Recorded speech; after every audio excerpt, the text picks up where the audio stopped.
आज हम बात करने वाले हैं माइकल हाइट की book your best year ever के बारे में। माइकल एक अमेरिकन ऑथर, ब्लॉगर, स्पीकर और सीईओ हैं थॉमस नैनसन फर्म के। उनकी इस बुक के टाइटल को पढ़ के ही पता चलता है हम इस बुक को पढ़ के अपना साल बेस्ट या बेहतर बना सकते हैं। अब इस बुक में माइकल ने काफी सारी चीजों की बात की है, लेकिन हम इस वीडियो में तुम्हें वही 7 लेसन्स और 7 चीजें बताएंगे जो हमें लगता है कि तुम्हें इस बुक से सीखनी चाहिए और जो तुम्हारे लिए हेल्पफुल होगी। और वीडियो के एंड में हम ये भी बताएंगे कि तुम्हें ये बुक खरीदनी चाहिए या नहीं, या फिर ये बुक भी अपने टाइटल से ही क्लिकबेटी है। लेकिन उससे पहले दोस्त इस चैनल को सब्सक्राइब करके इस चैनल को ग्रो करने में सपोर्ट करो और बेल आइकन को भी ऑन कर लेना। Number 1, after action review. 1981 में यूएस आर्मी ने एक सिस्टम शुरू किया जो था आफ्टर एक्शन रिव्यू, एक गोल के साथ कि वो लगातार अपने ऑपरेशन को ऑपरेट करने के तरीके को और इम्प्रूव कर सकें। और यही तरीका काफी बिजनेसेस भी यूज करते हैं अपने ग्रोथ को इम्प्रूव करने के लिए, तो हम भी इसे अपनी लाइफ को बेहतर बनाने के लिए यूज कर सकते हैं। बेसिकली तुम्हें अपने रिसेंटली या पास्ट में हुई मिस्टेक या अचीवमेंट को रिव्यू करना है। तुम्हें खुद से ये 3 क्वेश्चंस पूछने हैं। व्हाट हैपेंड, क्या हुआ, व्हाई इट हैपेंड, ऐसा क्यों हुआ, हाउ कैन यू इम्प्रूव, तुम चीजों को कैसे बेहतर कर सकते हो। इस तरीके की सोच तुम्हें क्लैरिटी और सोल्यूशन देगी कि तुम्हें आगे क्या करना है और क्या नहीं। अगर तुम अपना कोई गोल अचीव नहीं कर पाए हो तो ये 3 क्वेश्चंस खुद से पूछो और जो भी आंसर आता है उसे फॉलो करो। Number 2, the leap principle. अब ये प्रिंसिपल मेरे फेवरेट प्रिंसिपल्स में से एक है जो कि इस बुक से सीखने को मिला है। यहाँ एल का मतलब है लीन, ई का एंगेज, ए का मतलब है एक्टिव और पी का मतलब है पाउंड्स। डोंट वरी, मैं तुम्हें इसे शॉर्ट और आसान तरीके से समझाता हूँ जिसे तुम इसे ठीक से समझ पाओ।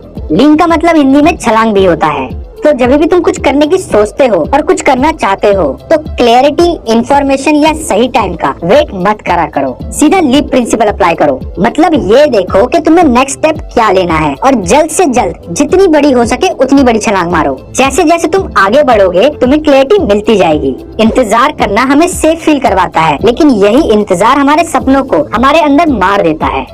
Number 3, achievements and habits work together. हम क्या करते हैं ना, हम अपने गोल्स तो बना लेते हैं लेकिन अपनी हैबिट्स को चेंज नहीं करते और ना ही अपने डेली पैटर्न को।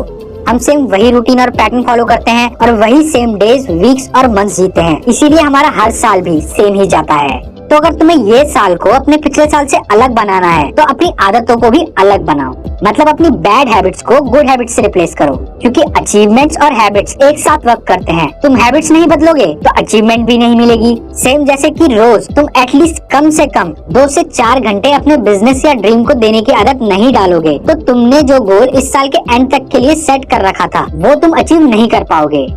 Number 4, risk is your friend. Author का मानना है कि अगर तुम्हारा गोल इतना बड़ा है कि वो तुम्हें बेचैन करता है तो इसका मतलब है तुम बिल्कुल सही ट्रैक पे हो। रिस्क इज योर फ्रेंड का मतलब है रिस्क तुम्हारा वो सच्चा दोस्त है जो तुम्हें तुम्हारे कंफर्ट जोन से बाहर पुश करेगा और तुम्हें ग्रो करेगा। जिन्होंने भी लाइफ में कुछ अचीव किया है उन्होंने कभी न कभी कोई ना कोई रिस्क लिया है, क्योंकि जो चीज अभी तुम्हें सेफ लग रही है वो लाइफ लॉन्ग तुम्हारे लिए सेफ नहीं रहने वाली। हाँ, लेकिन इसका मतलब ये भी नहीं है कि तुम कुछ इमेजिनरी या इडियोटिक रिस्क या डिसीजन ले लो। तुम्हारा रिस्क तुम्हारे कंफर्ट जोन के बाहर और ग्रोथ जोन के अंदर होना चाहिए, डिल्यूजन जोन के अंदर नहीं होना चाहिए, वरना तुम्हारा ये रिस्क फेलियर ही होगा। तो जो रिस्क तुम काफी समय से लेने की सोच रहे हो, जिसे तुम दिल से करना चाहते हो, उसे एक चांस देना तो बनता है। और हमें नीचे कमेंट बॉक्स में बताओ कि वो रिस्क क्या है जो तुम लेने वाले हो।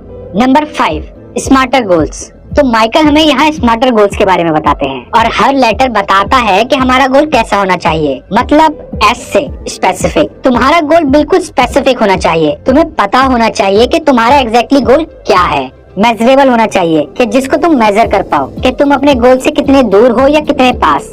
एक्शनेबल होना चाहिए जिसके लिए तुम एक्शंस लो, ये नहीं कि गोल तो सेट कर लिया है लेकिन एक्शन नहीं ले रहे हो। रिस्की गोल ऐसा होना चाहिए जो थोड़ा सा रिस्की हो, जो तुम्हारे कंफर्ट जोन से बाहर हो, जिसे तुम आसानी से अचीव ना कर पाओ और जो तुम्हें पुश करे। टाइम, तुम्हें अपने गोल के लिए एक स्पेसिफिक डेट और टाइम सेट करना चाहिए कि तुम्हें इस डेट तक अपने गोल को अचीव करके ही रहना है।